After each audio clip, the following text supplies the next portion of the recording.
Meus caros irmãos, abençoe Jesus, nosso Mestre e Senhor, para que o trabalho desta tarde, o labor desta tarde, possa se fazer em paz e com proveito. Eu vou apresentar hoje um estudo no qual nós vamos observar o enfoque que eu tenho sobre o que seja ciência e de como o Espiritismo está enquadrado dentro desta ciência. Esta aula de hoje, ela representa um embasamento para as posteriores, nas quais nós vamos nos centrar no tema da aula inaugural, que foi a saúde integral. Eu dissera aqui, naquela oportunidade, que é impossível estudar a saúde e a doença sem considerar o processo educativo. E disse mais que esse binômio educação e saúde não é um chavão político, é uma realidade do conhecimento humano. E a doutrina espírita, ela vai de forma bastante profunda nos dar esse embasamento, essa ideia de que é impossível ter saúde sem educação e é impossível ter educação sem saúde. Nós vamos discutir nos próximos encontros a ideia de santé, o processo de santé, como quer o Dr. Sérgio Felipe de Oliveira. Ele gosta muito de usar esta palavra francesa que tem significado duplo, porque ao mesmo tempo significa santidade e ao mesmo tempo significa saúde. Então, numa dos próximos encontros, nós vamos discutir aprofundadamente esta colocação com base na filosofia, com base na ciência e com base na religião, que, aliás, ao nosso ver, também são uma única e mesma coisa. É impossível separar esses três elementos, esse tripé sobre o qual se assenta a doutrina espírita, porque esta separação é apenas didática, é apenas para atender ao paradigma no qual vivemos, o paradigma cartesiano, no qual a metodologia de compreensão das coisas se faz através de setorização do conhecimento. E eu iniciaria o assunto de hoje, depois dessa introdução, dizendo que eu me considero um cientista consumidor. E eu vou explicar o que é que eu chamo de cientista consumidor. O cientista, na minha ótica, tem duas vertentes, dois tipos de cientistas. O cientista que produz a ciência e o cientista que consome a ciência. Eu estou nesse segundo grupo. Eu gosto de ler ciência, gosto de praticar ciência, mas tenho aprendido ao longo da minha vida, que é bastante curta, são só 74 anos, e 50 deles dedicados a cuidar dos pacientes, que é impossível ter uma ideia sobre saúde, sobre ciência e saúde, sem ter um adentramento nos demais conhecimentos que fazem parte da cultura humana. E isso, nos tempos modernos, nos tempos atuais, nós estamos verificando que uma vertente nova está em grande progresso, que é a antropologia médica, que hoje está em voga porque passou-se a compreender que o médico não cuida da saúde, como eu já falei aqui. O médico cuida da doença. Ou melhor, ele é treinado para cuidar da doença e não da saúde. Porque a saúde, como a gente já definiu aqui anteriormente, é um complexo, não é, que leva o indivíduo ao bem-estar.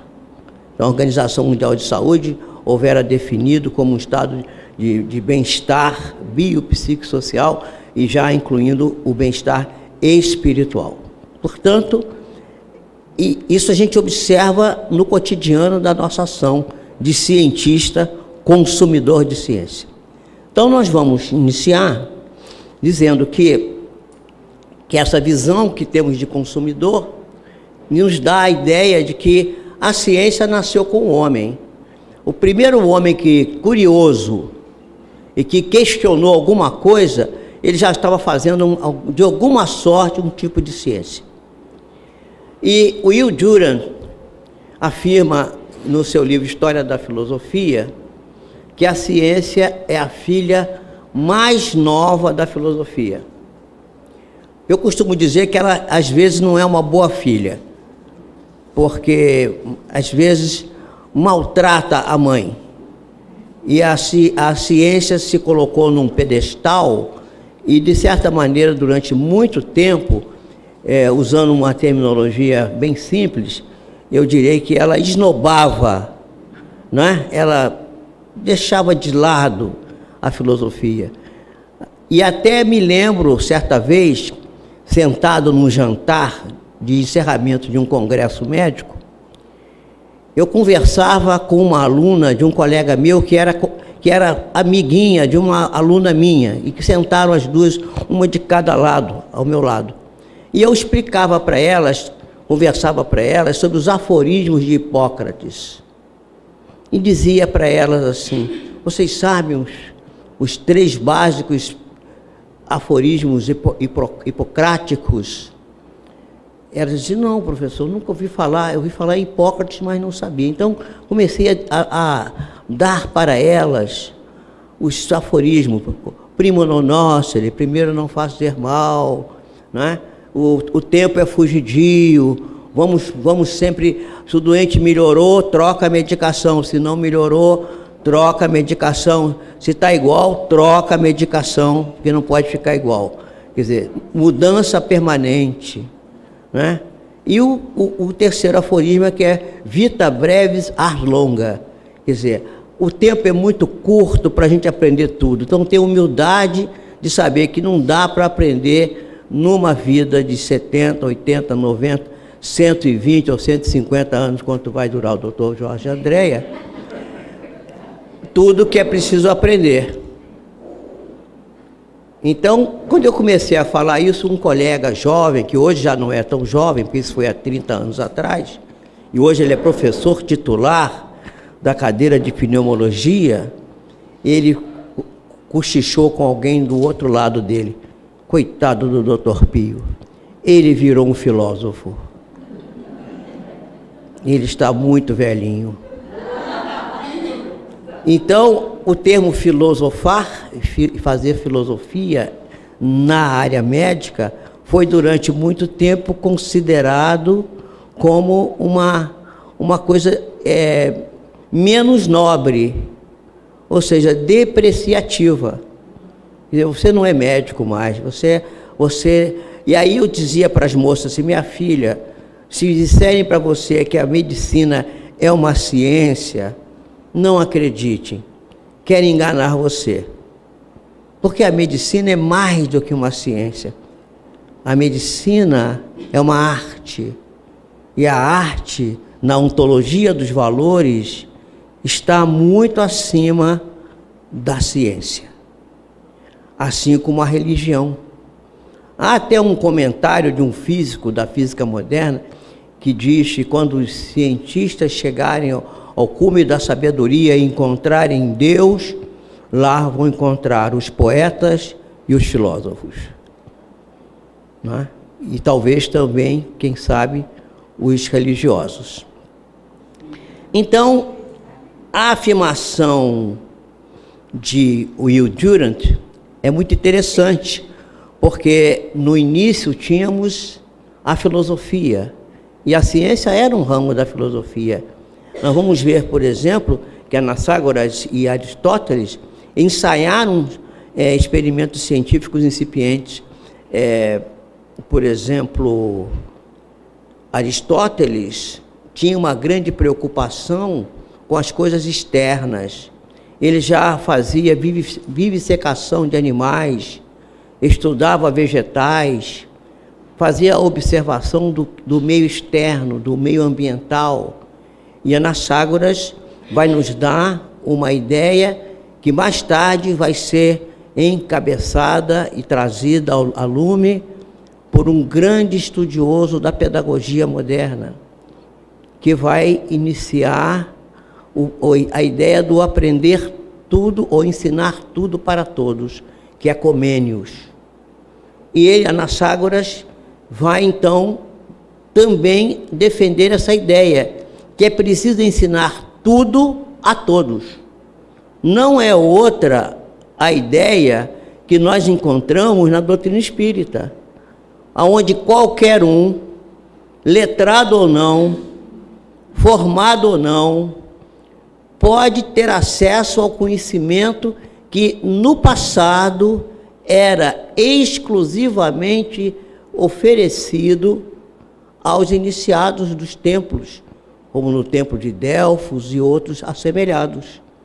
Nós hoje temos o conhecimento da sobrevivência ao corpo físico, nós temos a ideia da reencarnação, nós temos o processo evolutivo que pode ser observado não só no desenvolvimento fetal, mas também no estudo do desenvolvimento da própria criatura desde o nascimento até a idade adulta e a decrepitude.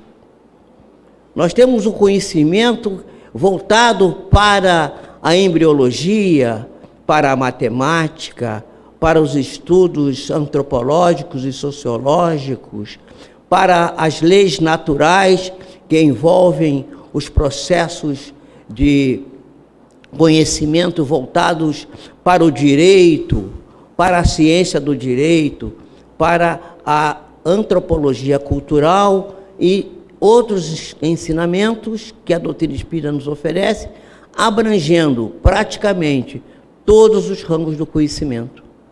Porque, na realidade, o Espiritismo é um ensino universal dos espíritos e, portanto, engloba todos os conhecimentos. A ciência positiva, sabemos, ela começa com a teoria experimental, com os processos experimentais, aquilo que foi chamado de ciência galileânica, porque é Galileu que, com os seus instrumentos, não é, e com o aperfeiçoamento da ótica, vai nos dar uma formatação experimental ao processo científico. Juntamente com Isaac Newton, faz-se iniciar uma nova etapa e a ciência acaba se tornando um saber exclusivamente positivista na sua retórica e na postulação dos seus experimentos, que é o método experimental. Um esforço enorme para representar o universo apenas do ponto de vista mecanicista, né? Na sua forma e no seu fundo. Isso era a ciência que nós temos ainda hoje. E foi com René Descartes 1596 a 1670, que nós tivemos a separação, não é, da ciência com a religião. Aquilo que separou o espírito, o corpo e o espírito.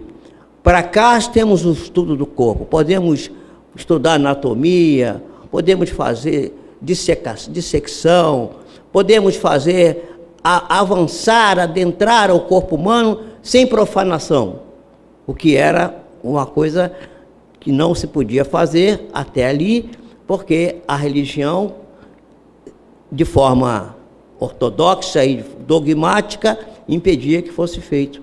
Então ele vai separar esses dois conhecimentos, e conforme nós vamos ver, já Allan Kardec, em 1862, vai nos dar a ideia de que essa separação é absolutamente fantasiosa e falsa, e vai nos dar no capítulo 1º do Evangelho segundo o Espiritismo, lá no seu item 8, a aliança da ciência com a religião, do qual nós vamos falar mais adiante.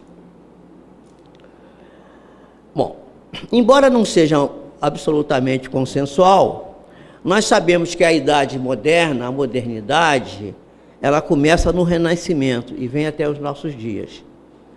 Com a Revolução Industrial, que ocorre na Europa lá pelos idos de 1870, né, um pouquinho depois da publicação do Livro dos Espíritos, o crescimento levou ao crescimento da renda das famílias e a ganância pelo lucro, o que fez se acelerar todo o processo de ganhos. As pessoas, isso foi, tudo acontecia muito devagar, mas a partir dali as coisas se aceleraram muito e reforçaram a formação do paradigma materialista, porque o paradigma materialista, ele não é só materialista, ele é utilitarista, é a questão do uso, da utilidade. Só é válido aquilo que tem utilidade. Hoje em dia, há pessoas que vivem nos nichos do pensamento heurístico, do pensamento criador, pensando em criar alguma necessidade para o homem, para inventar algum aparato, algum aparelho, algum produto, como se diz hoje, né, nessa linguagem marqueteira, para que as pessoas se utilizem, para que possa vender, para aumentar a gama de produtos que estão sendo vendidos. Então, esse paradigma, que é esse paradigma materialista, utilitarista, ele tem dominado todo o conhecimento, e não só a ciência, que ficou totalmente alienada do sentido da vida. E essa separação entre a ciência e a religião gerou exatamente isso. A ciência prometia ao homem a felicidade, e trazia a felicidade através dos bens materiais. Mas até hoje ela não pôde materializar a sua promessa. Enquanto isso, a religião não dava o subsídio material, mas acenava com o céu. E o indivíduo ficava, às vezes, um pouco perdido, mas pelo menos a religião dava sentido à vida. É um dos nossos cientistas mais atuais, Ken Wilber, que vai dizer exatamente isso, num de seus livros em que ele fala dessa associação entre a ciência e a religião. E o Ken Wilber é uma das cabeças pensantes mais brilhantes da atualidade.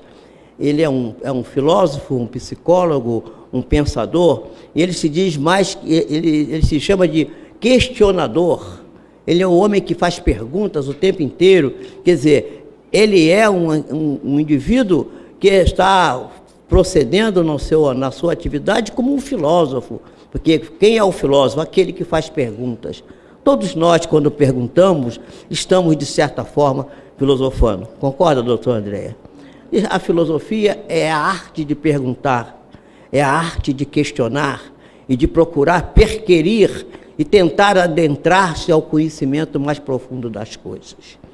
Então, o Ken Wilber vai dizer isso, e ele vai dizer que essa separação também é falaciosa, que ela não existe, e que essa separação, ela existiu porque exatamente a ciência apelou para o materialismo e a religião não soube mostrar o céu de maneira objetiva, mas dá sentido. Então o homem fica, às vezes, com um pé lá e outro cá. É aquela coisa que diz assim, acende uma vela ao santo e outra ao diabo, né? Porque procura, eu vejo, por exemplo, cientistas que são criacionistas, né?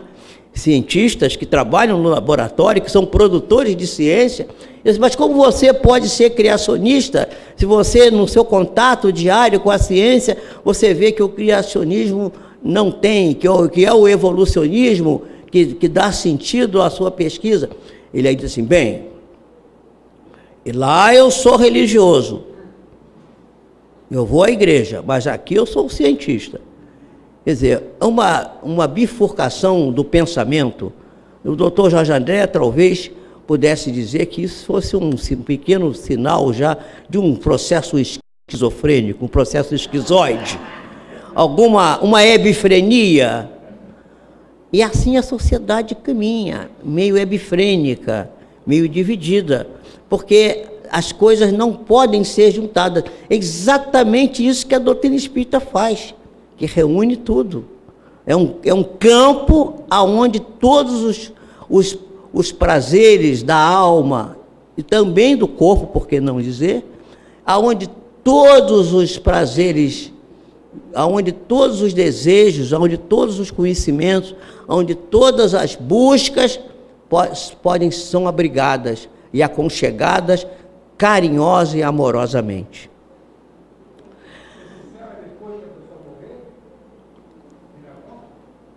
A religião diz isso, né? Então, o que a gente pode entender por contemporâneo? Porque o tema nosso é a ciência moderna, a ciência espírita na modernidade. Como é que vamos ver a doutrina espírita nos tempos atuais? O que junta ou separa o conhecimento científico atual e o espiritismo? Onde estão os pontos de união e de separação? Foi Michel Foucault que afirmou que a contemporaneidade só existe no sentido etimológico, quer dizer, só existe como etimologia. Quer dizer, a etimologia de quê? Do tempo nosso de agora.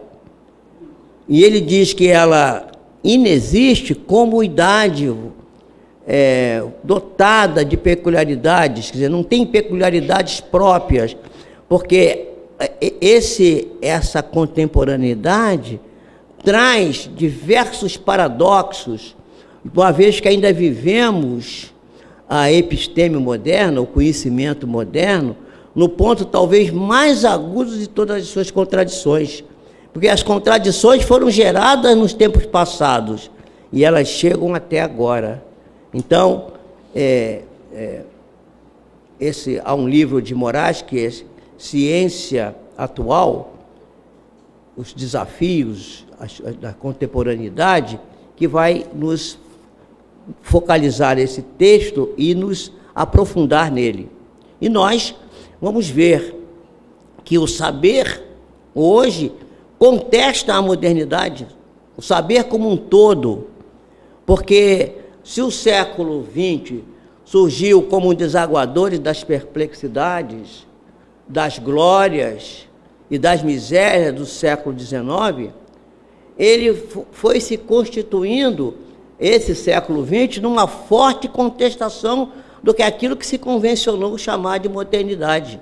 Um exemplo claro é Freud. Sigmund Freud, que era um cidadão, um neurologista, um neurofisiologista, neurologista de Viena, que tinha uma cultura judaica rígida e uma tendência ortodoxa em seus princípios morais, ele pôs abaixo com a sua doutrina, com a sua ciência, que vai desembocar na psicanálise, botou abaixo princípios da modernidade, especialmente a moral vitoriana.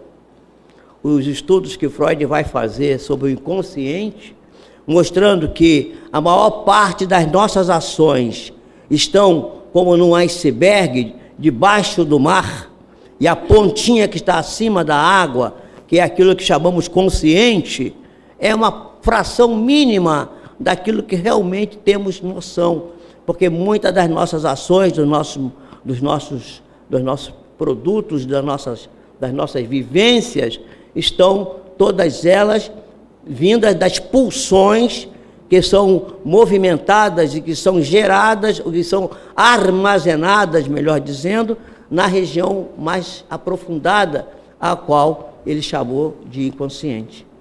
Na realidade, o inconsciente não foi invenção do Freud, já existia antes.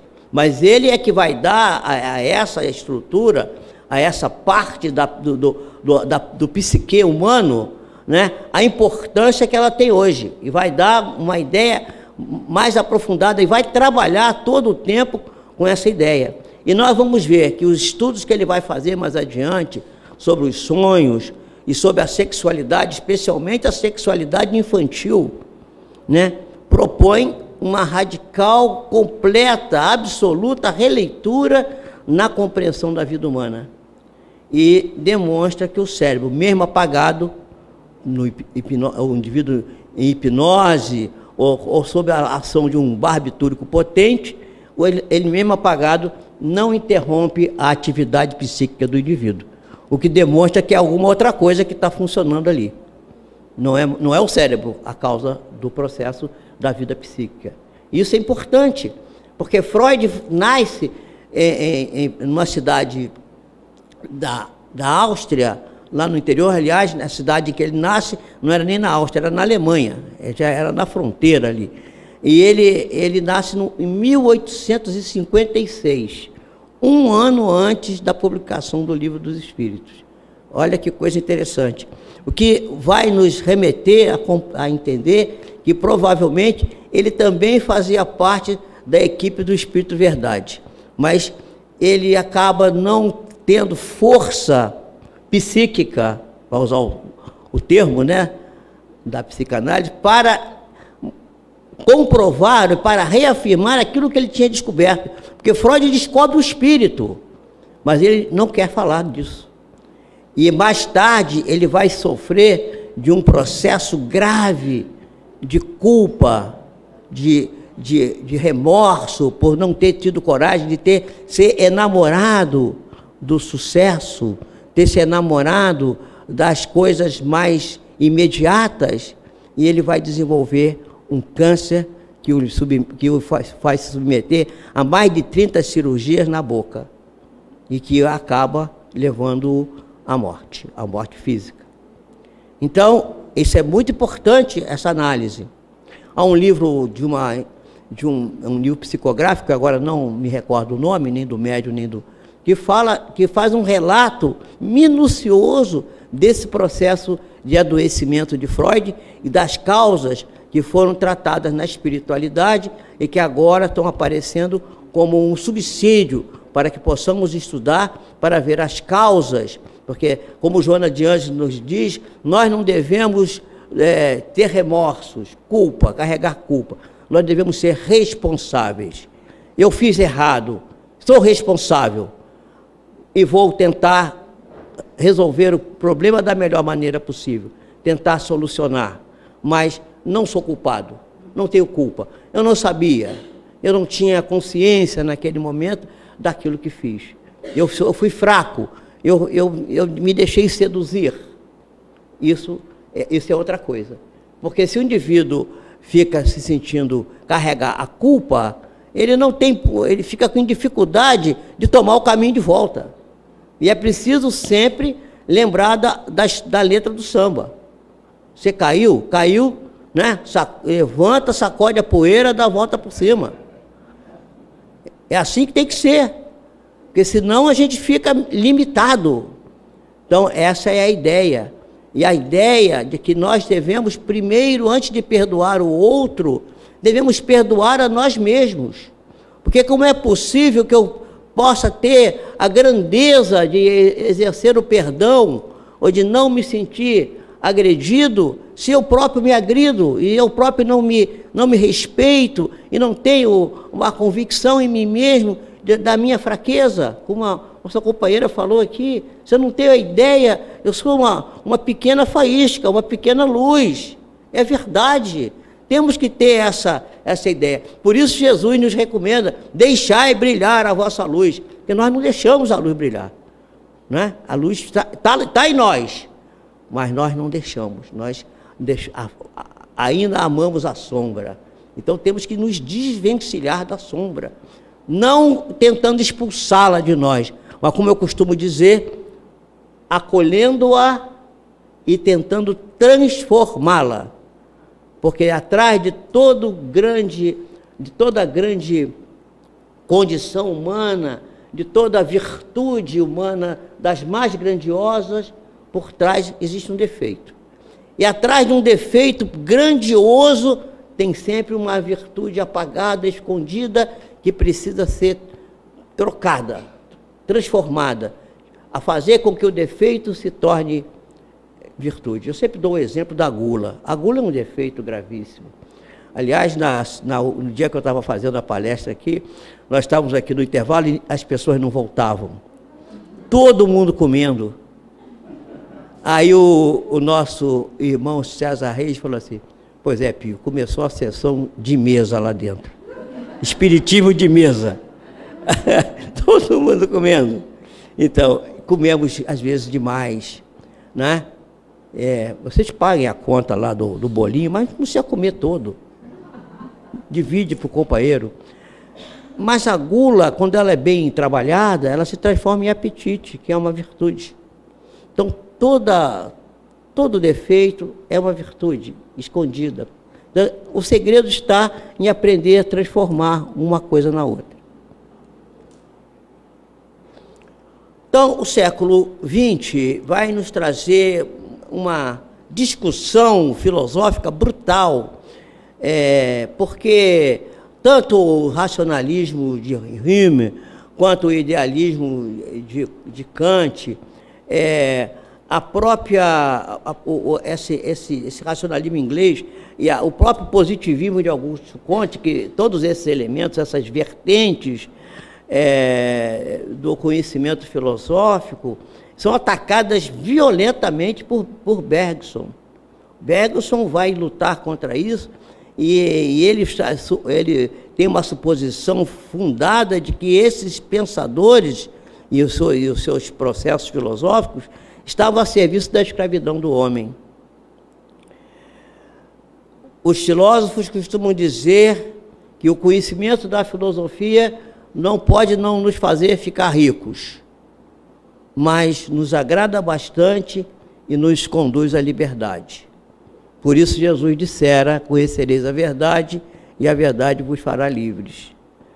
Então, Bergson é um exemplo do movimento filosófico que se posicionava contra o processo, essa da modernidade, buscando única e exclusivamente os bens materiais, que vai redundar na formação sólida e até hoje bastante sentida por todos nós do capitalismo, né?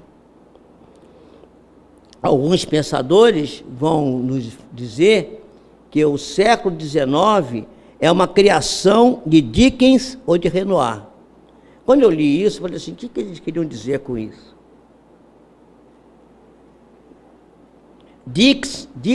Charles Dickens, agradava muito o nosso sensório, mas não produziu nada de útil para a nossa vida, para o bem-estar humano, a não ser a leitura agradável dos seus contos e dos seus textos.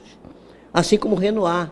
A pintura de Renoir é emocionante, mas a vida de Renoir, os trabalhos de Renoir, não contribuíram de maneira substancial para a transformação do homem. Por isso, alguns pensadores dizem isso. Eu não concordo com isso, mas é uma coisa para pensar.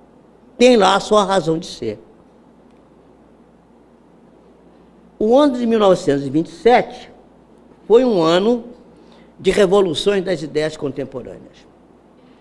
Ele talvez seja um dos anos mais importantes para o pensamento contemporâneo, porque foi o ano em que Heisenberg expõe o seu princípio da incerteza, tão apregoado hoje, tão usado até de maneira incorreta.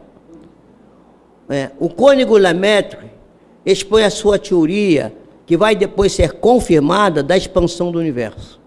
E Einstein, nesse mesmo ano, vai propor a sua teoria unificada dos campos, tentando aproximar a física do macro com a física do micro. E nesse mesmo momento, Teilhard de Chardin, do qual o doutor Jorge André tanto gosta, eu sei que ele gostou, que eu sou aluno dele, né? Então eu já assisti às palestras dele, via como ele falava emocionado de Teilhard de Chardin, da obra de Teilhard de Chardin. Ele publica nesse ano os primeiros elementos da sua monumental obra. E lá em Copenhague ocorre o congresso que vai formalizar a teoria quântica, com a presença de Niels Bohr, de Max Planck, de todos aqueles grandes nomes da física teórica moderna.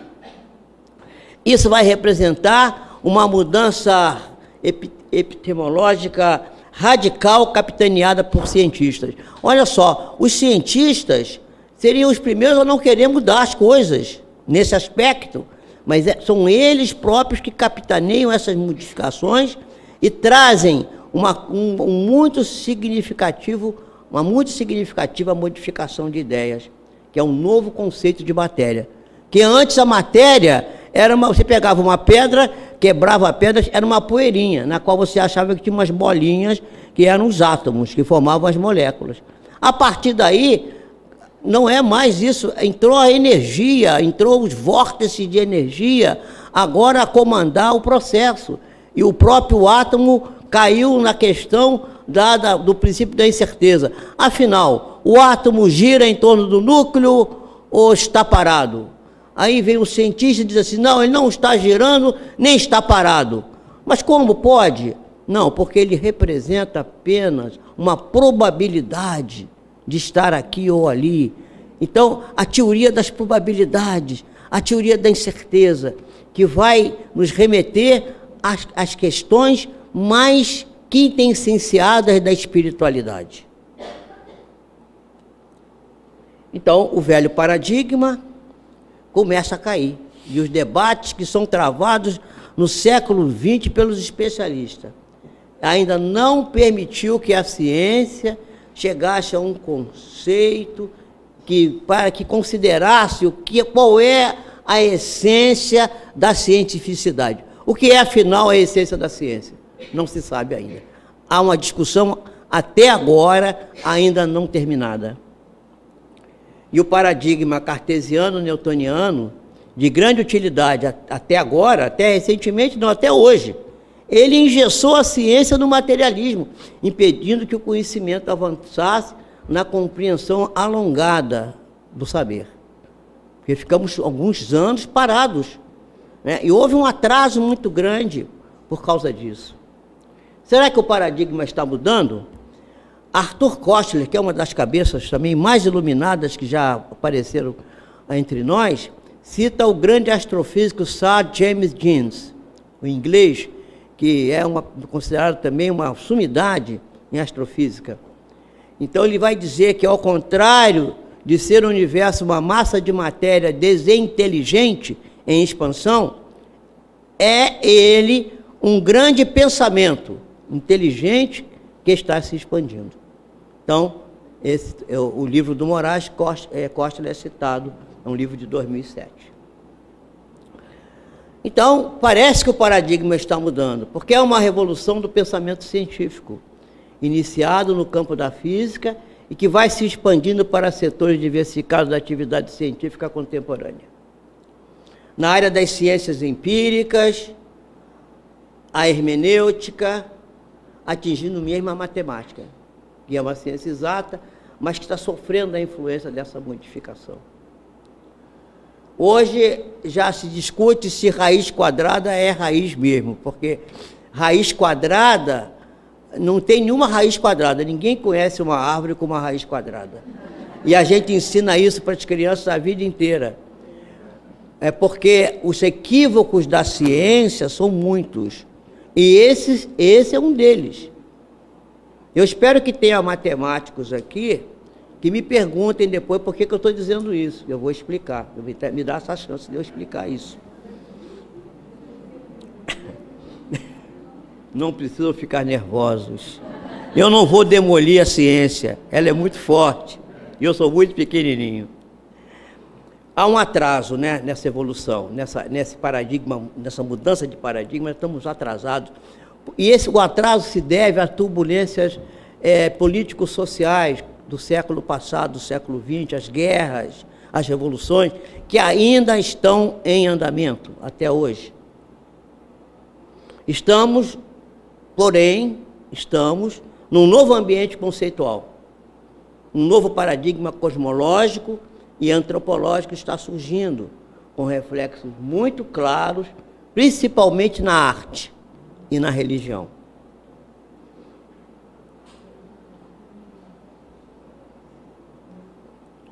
Bom, depois da experiência da física moderna, a nossa atitude em conceitos como Deus, vida, alma, espírito humano, terá que ser diferente da que tínhamos no século XIX. Quem vai dizer isso é Heisenberg, citado por Guiton, no livro Deus e a Ciência, uma edição de 1992 da editora Nova Fronteira. Bastaria ler o capítulo 1, como eu já citei aqui, do Evangelho segundo o Espiritismo, para conhecer a ciência espírita. Lá no item 8, Kardec vai dizer que a separação entre a ciência e a religião é apenas factual, é apenas gerada pela questão de que cada uma delas pretende o primeiro lugar, em detrimento da outra. É uma questão de espírito de sistema, é uma questão de teoria da dominação, uma querendo dominar a outra, como só ia acontecer em sociologia. Todo mundo quer dominar alguém. O pai quer dominar o filho quer dominar o empregado quer dominar o patrão, a esposa quer dominar o marido diz que a última palavra é a dele, sim senhora, e está dominado pela mulher. A teoria da dominação está nos nossos dias, todos os dias. Então, Kardec vai nos dizer que o problema está de que a hora que cada uma entender a outra e abrir espaço e verificar que a ciência sem a religião não pode avançar e que a religião sem a ciência fica enceguecida, como disse Einstein, que disse que a religião sem a ciência é cega, dando a ideia da fé cega. E a ciência sem a religião é manca, não consegue avançar, porque não tem a possibilidade de avançar no campo do espírito. Mas de que religião falava Einstein? A religião dogmática não tem subsídios para fornecer para esse adentramento da ciência no campo das realidades espirituais? Então, será que Einstein já teria lido Kardec? É uma pergunta que eu faço. Eu estou procurando isso num livro que escreveram sobre ele, que talvez ele tivesse dito isso não na academia, porque talvez tivesse pejo de fazê-lo, mas talvez tivesse conversado isso com o seu cozinheiro. Então eu achei um livro na livraria que diz assim, o que Einstein dizia ao seu cozinheiro. E eu estou lendo. Quem sabe se ele vai confessar para o cozinheiro que ele lia Kardec? Quem sabe? Né? Então, conforme acabamos de falar, sobre todas essas bases científicas, a codificação espírita está anos-luz, anos-luz à frente da episteme materialista, muito na frente, e só agora ela começa a despertar para a realidade do espírito. Vocês viram que eu mostrei na aula inaugural aqui, alguns trabalhos, algumas coisas, eu vou mostrar mais algumas coisas nas próximas aulas, das pesquisas que já está se fazendo na área médica, na busca da religiosidade. É o primeiro caminho, na busca do sagrado, na busca do respeito à religião da pessoa, na busca e se verificando que o paciente que tem religião, que tem assistência espiritual no hospital, que foi submetido a uma cirurgia, que está acamado num leito por uma doença crônica ou numa unidade de tratamento intensivo, ele tem uma melhor recuperação, recupera-se mais rapidamente das infecções, toma muito menos antibiótico, o seu sistema imunológico é muito mais ativo e isso redunda numa situação que é altamente produtiva no atual estado quo da nossa sociedade, que visa o lucro, porque diminui a taxa de internação, aumenta o turnover do paciente, o leito fica livre mais rápido e o hospital lucra mais. Então, vamos investir na religiosidade. É, mais uma vez, Deus trabalhando com as nossas mazelas, com as nossas defecções, para nos corrigir e nos ajudar. Então, o Espiritismo é uma ciência de observação, uma filosofia espiritualista de caráter otimista, não do otimismo vazio, mas de um otimismo realista e sem qualquer espírito de sistema. Uma filosofia absolutamente aberta, não é uma filosofia fechada. Evolucionista, baseada na análise dos fatos observados, que oferece desdobramentos ético-morais, que costumamos chamar de religião ou religiosidade, como quiserem, com reflexos comportamentais, apontando para a responsabilidade, não para a culpa, que dimana da liberdade de pensar, de falar e de agir. Ou seja, a utilização do livre-arbítrio. Isso é o Espiritismo. Em primeira aproximação. Podemos dizer também que o Espiritismo é um conhecimento científico, filosófico e, por que não, também religioso, que estuda a origem, a natureza e o destino dos seres espirituais. É Allan Kardec que vai nos dizer isso na Gênese, os espíritos. E com uma metodologia própria, centrada na lógica e na razão, sem castas ou hierarquias da teoria da dominação, privilegiando a educação para um livre agir, um livre pensar com responsabilidade. Torno a insistir na responsabilidade. Precisamos ser responsáveis. Na introdução do Livro dos Espíritos, nós vamos ver. As ciências comuns se assentam nas propriedades da matéria, que se pode experimentar, se pode manipular livremente. Qualquer criança que faça pesquisa, você vai morrer afogada, minha filha. Eu estou preocupado. A Bora está bebendo um pouquinho cada vez? Então tá bom. Porque ela já entrou ali umas 6 vezes, eu fiquei preocupado. Meus amores, eu tenho que falar de ciência para vocês, mesmo falando de espiritismo, com humor, senão ninguém aguenta. Porque depois da bela conferência que nós vimos anterior aqui, como é que eu ia poder trabalhar com vocês esse meio de tarde, sem fazer vocês rirem um pouco? Não é? Porque os espíritos sempre nos recomendam, faça um pouco rir. Porque na hora que você ri, a imunoglobulina A secretória, ela adentra mais as células periféricas das mucosas e a gente fica menos suscetível à gripe, a vírus, a uma série de outras bactérias mesmo, que de superfície, nós ficamos menos suscetíveis. Isso nos ajuda muito. Então, rir é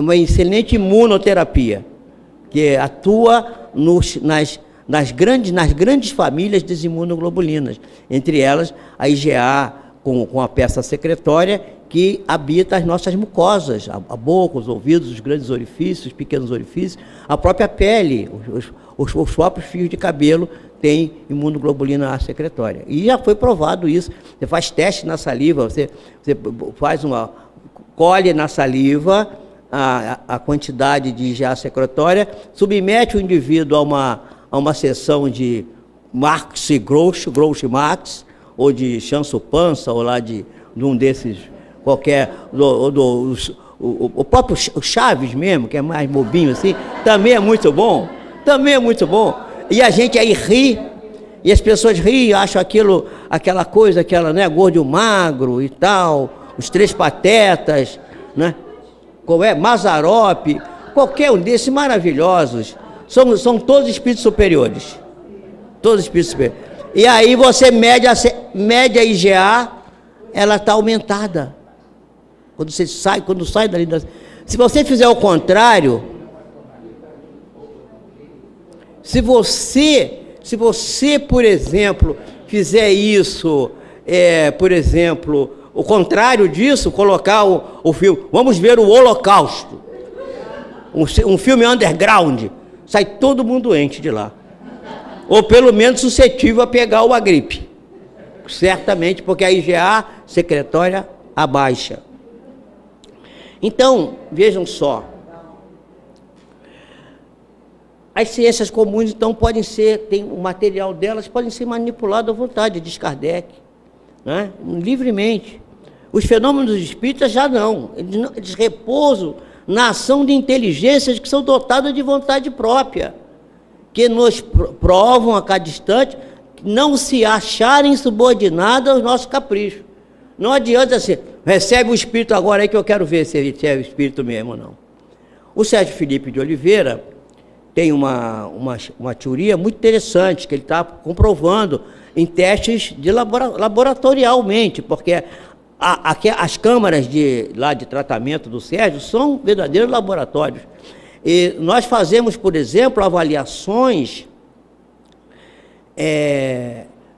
das reações do sistema nervoso autônomo.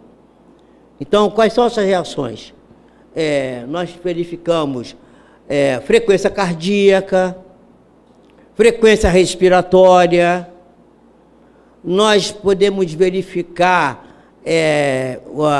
as variações da diurese, e aí podemos verificar a pressão arterial, variações da pressão arterial, e como o encontro de um ser sem o corpo, um ser espiritual, com um ser encarnado, o médium, ele se faz perispírito a perispírito através da glândula pineal, que vai mobilizar hormônios que são da região do sistema nervoso autônomo, que mexe nesses parâmetros que eu acabei de falar. Aumenta a ventilação pulmonar, aumenta o débito cardíaco, enfim. E até eu fiz uma brincadeira um dia numa palestra dessa, falando sobre isso. Então você pode verificar se foi animismo ou se foi mesmo espírito, porque se foi animismo não tem variação nenhuma, começa igual, sai igual. Agora, se foi espírito, mexe nesses parâmetros. E aí eu falei para um dirigente de sessão mediúnica, ele disse, mas como é que eu vou fazer isso aqui? Aí eu falei assim, olha, primeiro você chega aqui, manda todo mundo beber bastante água. Bebe um pouco de água, não precisa ser bastante, não tanto quanto a Carolina.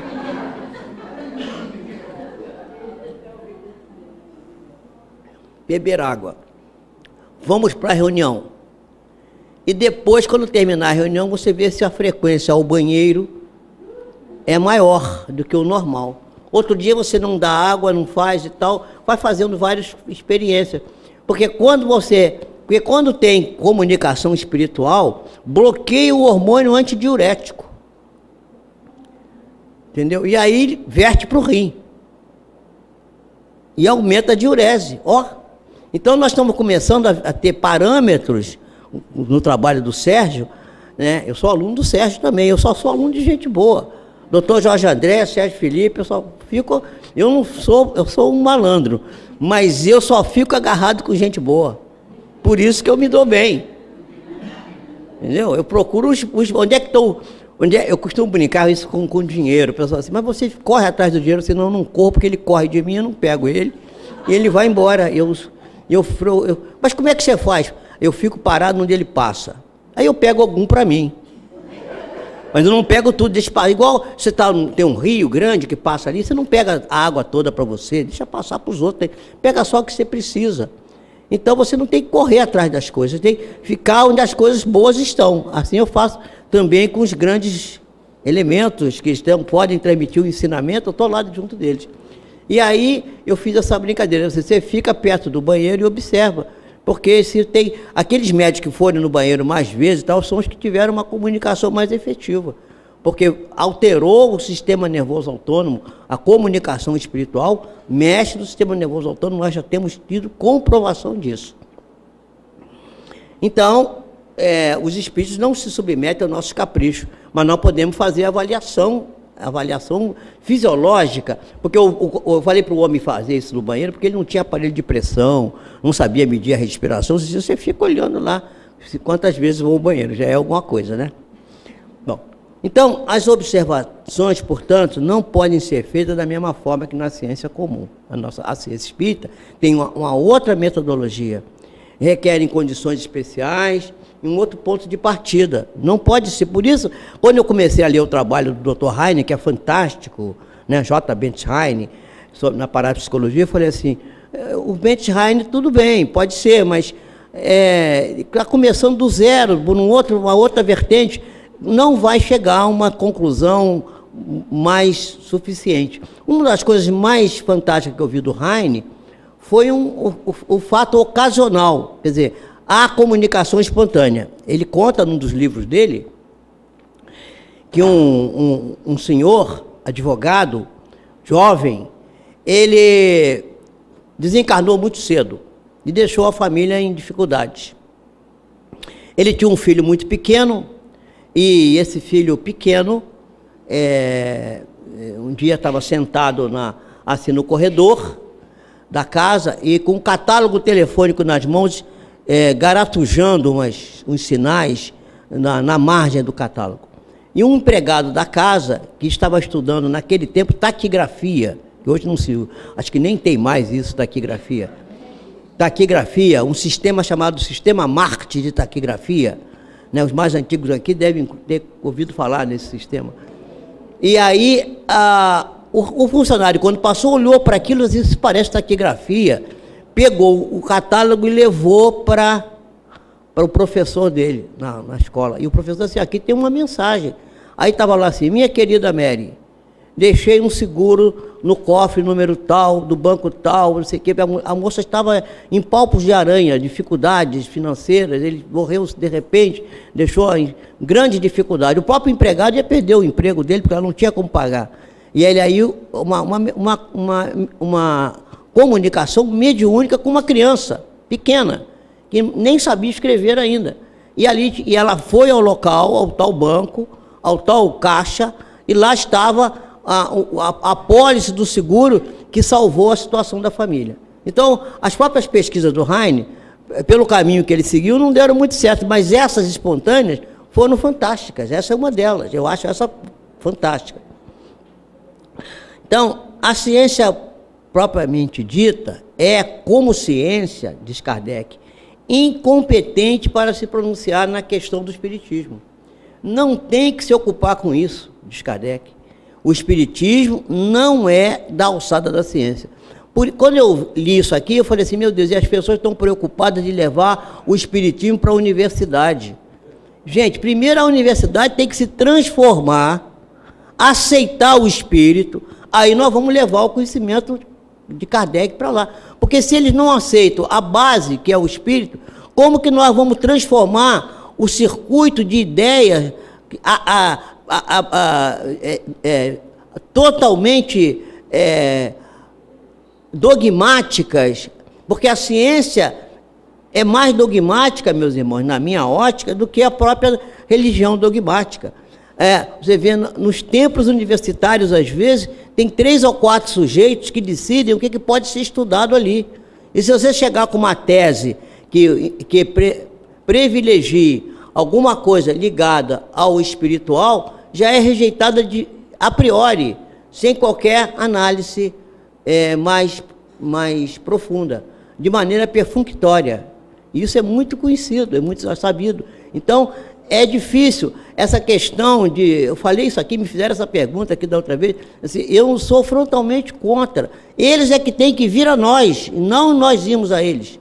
Nós precisamos melhorar, precisamos aperfeiçoar nossos critérios de estudo, precisamos ativar a metodologia kardeciana mais apurada, trabalhar de uma maneira com mais método para apresentar trabalhos voltados para a espiritualidade e fazermos a comprovação dentro do nosso nicho e não querer que o outro nicho que não quer aceitar o espírito se dobre às nossas evidências, porque eles não estão preparados para isso. Até porque parece que não é a hora ainda, né? Tá indo devagarinho. Tudo faz, você também falou isso, tudo se faz devagar. Vamos ter calma. Kardec vai dizer isso para nós também. Vamos ver aqui. Estamos terminando. Sendo o espiritismo uma questão de convicção pessoal, de que quaisquer sábios, como quaisquer indivíduos podem adquirir, abstração feita à qualidade do sábio, que tem um sábio que não quer, né? Pretender diferir a questão à ciência equivaleria a querer que a existência da alma ou não, a alma existe ou não, fosse decidida por uma assembleia de físicos ou astrônomos. Kardec diz isso lá na introdução do Livro dos Espíritos. Então a gente tem que ter atenção para isso. A gente às vezes lê, mas não para prestar atenção nesse detalhe. Quer dizer, a existência da alma é uma realidade para nós. Agora, eles querem decidir se a alma existe ou não por decreto. Como é que vai fazer a alma existir ou não por decreto? É uma coisa complicada. Em A Gênese, que Allan Kardec vai afirmar que o Espiritismo é ciência de observação. Ali, o codificador vai estabelecer que a ciência materialista tem um objeto diferente da ciência espírita e que ambas são complementares. Nós não estamos fazendo aqui uma abstração, assim, não, deixa a ciência para lá. Não, nós vamos continuar cientista, apesar de consumidor, como eu falei. Ou se a gente puder ser produtor de ciência também, ciência básica, ótimo, vamos continuar. Mas não vamos tentar, vamos juntar as coisas, porque há espaço para isso. Os clássicos da codificação, como Delane, Crookes, Richer, Bozano, Guéley, Guibier, Lombroso, cooperaram para as pesquisas com excelente metodologia e rigor de execução para as provas da sobrevivência da alma. Não, então vamos ver que Gabriel Delane vai nos dizer no seu livro Fenômeno Espírita. O Espiritismo é uma ciência cujo fim é a demonstração experimental da existência da alma, sua imortalidade, por meio de comunicação com aqueles aos quais, impropriamente, se tem chamado de mortos. Então, essa é uma das contribuições de Delane. Os livros desses clássicos, esses clássicos são imperdíveis, nós devemos lê-los, cotejá-los com a codificação e vamos ter um grande aproveitamento.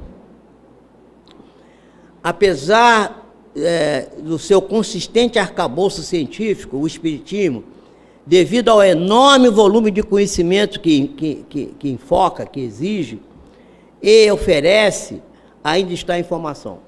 Não é uma obra acabada. É preciso trabalhar ainda, é preciso nos esforçarmos, é preciso estudar. São muitos conhecimentos ainda a explorar, muitas informações contidas nas obras básicas e complementares, as entrelinhas que precisamos ler, precisamos decodificar a codificação, que necessitam ser decodificadas, o que vai gradativamente se fazendo com o estudo persistente e continuado, como aconselhou o codificador, e o apoio das conquistas da ciência, que a gente chama de ciência oficial. Eu não gosto muito desse nome, mas só para ficar bem marcado. Quer dizer, o apoio da ciência, a ciência vai descobrindo e nós vamos ver que vamos chegar lá. A metodologia de Kardec, ela está totalmente em acordo com a metodologia científica corriqueira, né? a ciência usa razão, lógica, universalidade, entre outros métodos, entre outros recursos metodológicos. E não é difícil perceber na obra da codificação kardeciana aqueles elementos alicerçados no bom senso e na frieza do pesquisador sóbrio e rigoroso, que era Kardec. Além disso, não há referência na história de alguém que tenha antes dele aplicado no campo dos estudos psíquicos tal recurso. Não há ninguém que fez isso. Ele é o pioneiro. É o primeiro que aplica uma metodologia científica, a que ele dispunha na época, para fazer o estudo da doutrina espírita. Sem dúvida, as ideias falsas caem ante a experiência e a lógica inflexível, conforme ele diz na Revista Espírita de janeiro de 1862. Em resumo, o grande critério do ensino dado pelos espíritos é a lógica, e Deus nos deu a capacidade de julgamento e a razão para dela nos servirmos. Por isso que a gente não pode aceitar qualquer coisa, tem que usar a razão. Não adianta aceitar uma comunicação porque tem um nome pomposo, um nome famoso. Tem que ver o conteúdo. Os bons espíritos não las recomendam, no que dão uma prova de sua superioridade. Revista Espírita, de abril de 1860, página 115. E para terminar, vamos ver que na Revista Espírita de 1866, Allan Kardec, a página 195 da edição que eu disponho, da Edicel, vai dizer que o espiritismo só deve caminhar com firmeza e quando põe o pé em alguma parte, deve estar seguro de aí encontrar terreno sólido. A vitória nem sempre está com o mais apressado, mas seguramente está com aquele que sabe esperar o momento propício. Allan Kardec. Muito obrigado. Eu tenho duas perguntas, duas dúvidas. A primeira sobre Aristóteles. Quando ele estava assim, separando que a sensação seria mais psíquica, né, emocional, e a sensação através dos sentidos, ele criou o que seria a experimentação. E isso seria a base da ciência. Ou seja, acho que se pode dizer, até entre aspas, que ele criou, então, entre aspas, criou a ciência. É só essa pergunta? Não, tem uma segunda. Ah, bom. Então faz a segunda também. Quando você faz a segunda, eu penso nessa aí. Isso é de judeu, viu?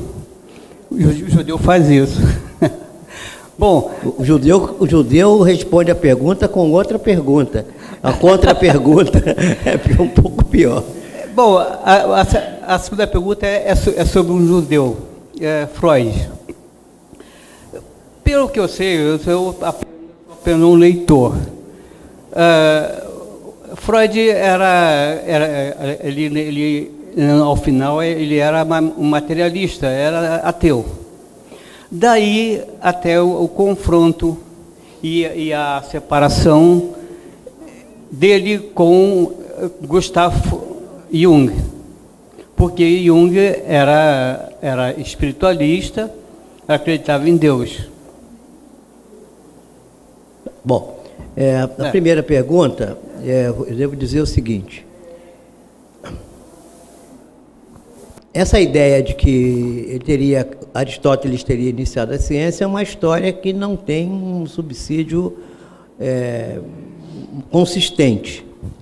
Na realidade, o que Aristóteles vai fazer é iniciar realmente a observação das coisas externas. Isso parece até, a gente pode até fazer um contraponto, dizendo que Sócrates, né, que antecede Aristóteles, ele se preocupava com o que estava dentro e aconselhava que a gente fizesse a viagem para dentro, quer dizer, que a gente buscasse o autoconhecimento, né? o gnose alti, quer dizer, conhece a ti mesmo. E já Aristóteles vai se preocupar com as coisas externas, não o que está dentro, mas o que está fora. E o Sérgio Felipe, eu peço licença para citar ele de novo aqui, ele tem uma colocação muito interessante, que ele diz o seguinte, que enquanto Sócrates fazia o cuidado de si mesmo, preocupado com o cuidado de si mesmo, Aristóteles acenava para o cuidado com o outro, né? O cuidado com o outro, cuidado com o que está fora, o externo. E Jesus faz a síntese disso, que vai amar ao próximo como a si mesmo, quer dizer, juntando a ideia do Sócrates, o cuidado consigo, com a ideia do Aristóteles, cuidado com o outro, juntando, fazendo a síntese do cuidado do amor por si próprio. Nós não podemos dizer que Jesus também não foi um cientista e também não iniciou a ciência, porque ele era um cientista. Mas, para a ciência como um todo, o início da ciência, dessa ciência verdadeira, começa com Galileu. O Galileu é que dá realmente a partida para a ciência que nós temos hoje, quer dizer, que é o processo experimental. Quanto à pergunta sobre Freud, eu tenho minhas dúvidas se Freud era realmente materialista.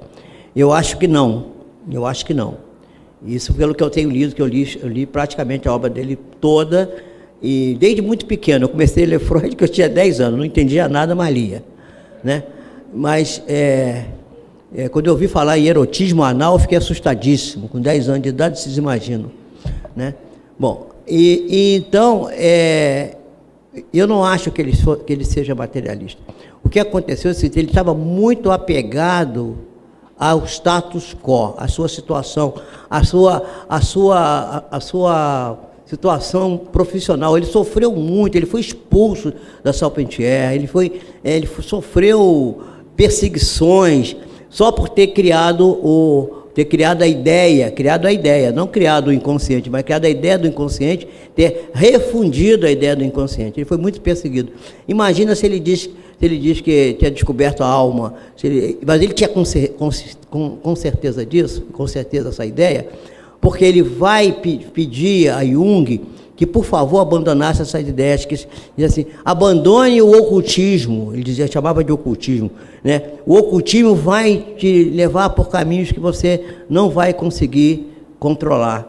Porque o próprio Freud, ele tinha participado lá na Salpêtrière daquilo que ele próprio chamou daquelas reações histriônicas, daquelas reações, da influência das entidades, das personalidades intrusas, né? Que eram quadros obsessivos. Quem conhece isso melhor é o doutor André, não sou eu, que eu não sou psicanalista nem psiquiatra, mas eu sou um clínico, eu sou imunopatologista, eu sou clínico, mas é uma área que eu gosto muito de estudar. E então ele vai falar disso. Então ele tinha consciência do que seria personalidade múltipla, porque eles viam isso lá todo o tempo. E eu sei que ele, Freud, era uma inteligência brilhantíssima e uma capacidade de percepção, de análise muito profunda. Eu tenho quase que certeza de que aquilo era uma coisa para o consumo externo.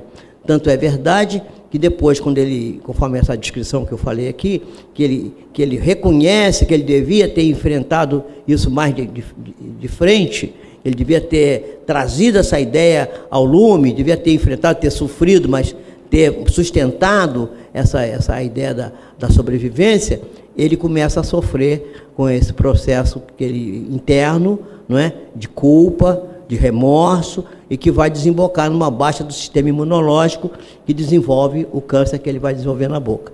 Então, eu tenho dúvida. Eu acho que tem muita coisa que está descrito, costuma-se dizer muito que a história ela só pode se positivar com o passar do tempo. Porque muita coisa que é dita e escrita não corresponde à verdade. É apenas uma maneira palatável de se dizer as coisas, né? Então, você escreve uma coisa, o outro escreve outra, e passado alguns anos, quer dizer, quem vai conestar a história é o tempo. Então, o tempo está nos dizendo que isso não é bem assim, que não foi bem assim, não. Houve realmente medo e ele receou pelo companheiro, porque ele disse assim, eu não caí nessa tentação de tratar disso, mas o meu amigo ali está caindo nessa tentação, e eu acho que ele vai se perder. Não se perdeu, Jung não se perdeu absolutamente, ele foi sábio, ele conseguiu manejar, mas vocês vejam que naquela época, olha a diferença, naquela época Jung foi demonizado, porque assim, o Jung ficou com essas coisas de espírito, de tal, de espiritualidade, mas hoje ele é um nome reconhecido, quer dizer, a história, o tempo está fazendo com que ele seja reconhecido, enquanto Freud continua ainda com dificuldade de ser aceito. É um nicho pequeno, e a própria, vamos dizer assim, dissidência que há com seus discípulos, com seus colegas que participam, vocês vejam que é raro ver um companheiro dele que não tenha sido dissidente dele, todos foram dissidentes, porque ele se aferrou naquele núcleo da sexualidade, se prendeu ali, e os outros começaram a ver outros nichos, outras variáveis que ele não queria aceitar, e isso levou ele a perder a cooperação dos companheiros. E foi um sofrimento para ele também. Pois é, mas o Lacan tem briga até hoje, né? Até hoje tem briga. A família do Lacan está brigando com o Freud, que na tumba deve estar, se a gente não fosse espírita, dizer que ele estaria na tumba dando volta. Que até hoje o Lacan tem briga com o Freud, né? É uma coisa impressionante. Mas esse é outro assunto.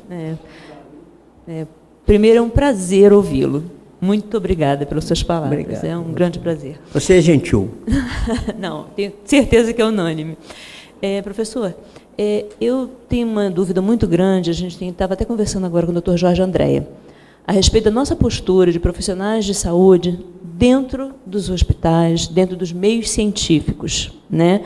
E a gente, como espírita, tem tentado se colocar como espírita, né? Como Kardec nos propõe, como a espiritualidade nos propõe.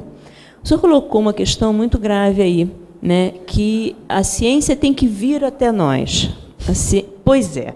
E eu fiquei aqui em cólicas e fui conversar com o Dr. Jorge. O que é a ciência vir até nós? Se nós estamos lá dentro, agora mesmo acabei de mostrar para ele, que dia 1º de maio nós vamos ter um encontro de Associação de Médicos Espíritas de Brasília, lá, e vamos para lá. Serão 3 dias com profissionais de saúde, enfermeiros, psicólogos, enfim, todos os profissionais de saúde falando a respeito de saúde e espiritualidade. E o senhor me diz isso. Pois é, mas eu vou dizer, olha só. Me ajude, por favor. Quando a gente fala de ciência, a gente faz uma generalização que não é muito própria, tá? É meio imprópria. Você vai ver, e eu poderia ter apresentado aqui, um número enorme de cientistas que são espiritualistas, né? Os próprios estudiosos, por exemplo, Cláudio Ptolomeu, Isaac Newton, todos eles eram espiritualistas, né? Não aceitavam as realidades espirituais. Newton não, como Kepler também, e quando falava o nome de Deus, tirava o chapéu, em respeito ao próprio nome de Deus. Quer dizer, muitos cientistas muitos deles são espiritualistas. O que a gente tem dificuldade de aceitar é o seguinte, é que, como há um receio muito grande de que a ideia do espírito possa contaminar, entre aspas, a ciência, há uma dificuldade da aceitação. Na realidade, nós temos que pensar que o espiritismo tem só 100 e poucos anos, 140, 150 anos. Nós estamos muito jovens ainda. E durante mais de 2 séculos, e até mais, nos foi impingida uma espiritualidade falsa, porque deformando, inclusive, os ensinos de Jesus. E a própria situação das religiões dogmáticas hoje é quase insustentável, porque como eles não têm substância, não têm sustentação, eles ficam totalmente dogmáticos, e ortodoxos e se fecham em pequenos versículos das Escrituras e não conseguem ter uma visão mais larga. Há pouco tempo, o Celestino Severino, que é um companheiro estudioso da Bíblia, foi seminarista espírita, professor lá na Universidade Federal da Paraíba, e ele é professor de ciências religiosas, de filosofia da religião, de história da religião, na universidade. Ele foi acusado de estar destruindo a religião, porque ele começou a apresentar uma nova tradução, retirando as interpolações que foram colocadas, traduzindo direto do hebraico e do próprio grego diretamente, e fazendo as comparações e mostrando essas adulterações que aconteceram, como também o Haroldo Dutra, que foi acabado de falar dele, também tem uma tradução dos evangelhos feita pelo Haroldo Dutra, recente, que deve ter uns 2 ou 3 anos, que ele concluiu, feita direto do grego.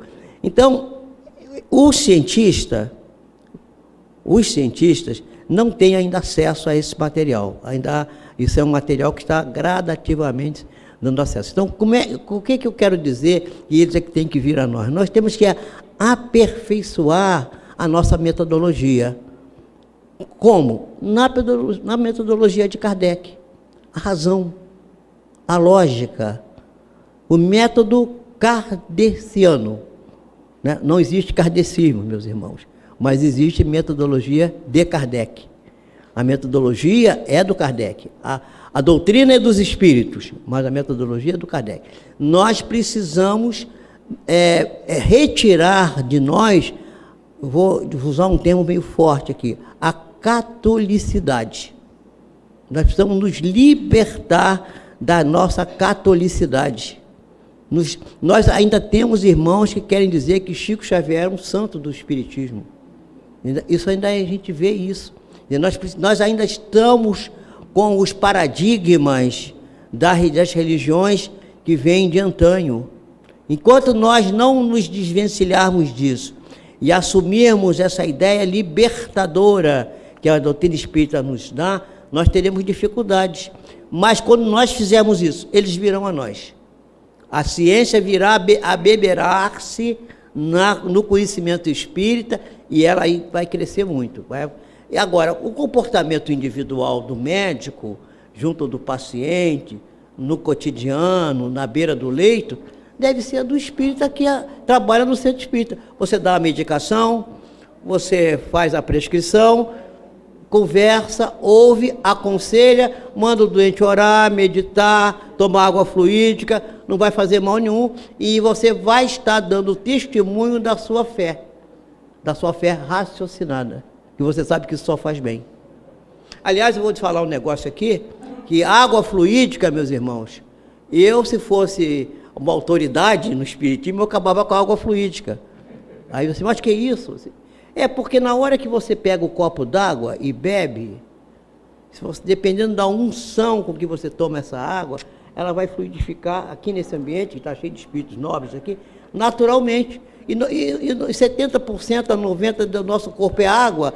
Então, você pegar aquela garrafinha no centro espírita e levar para casa, aí chega lá, você briga com a mulher, grita com alguém, você acabou a água fluídica. Então, a água tem que ser fluidificada por quem a bebe. Quem a bebe é que fluidifica a água.